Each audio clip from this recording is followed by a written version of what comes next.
rừng vèo ơi. Ở đây á, ở cho con ơi. Cho con.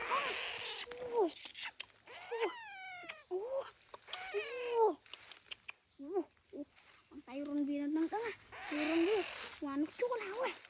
Wow, một nhắm đây thịt đầy ở lên nha. Wow.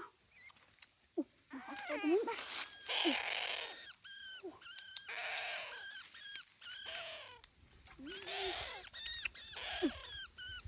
Anh em kia đâu á. Anh em run run nó mò đâu á. Thịt đầy kia á.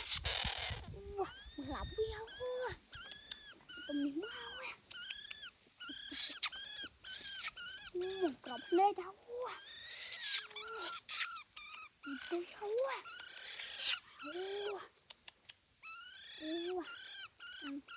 Anh chạy đây ui. Tiêu nó chạy đây ui.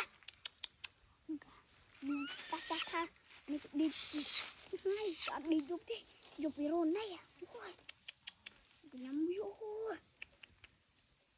Chừng như bùng hú mau à. Gọc này đi hô. Cầm đây à. Này không? Ôi bị hố á. Hố lên đâm chư bên đất áo à. Một bẻ lửa đâm chư thôm nước đất áo à. Một cái hờ tích tích áo à.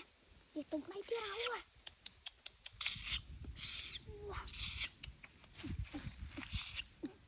Này áo à. Mồm liện như chú mà áo à.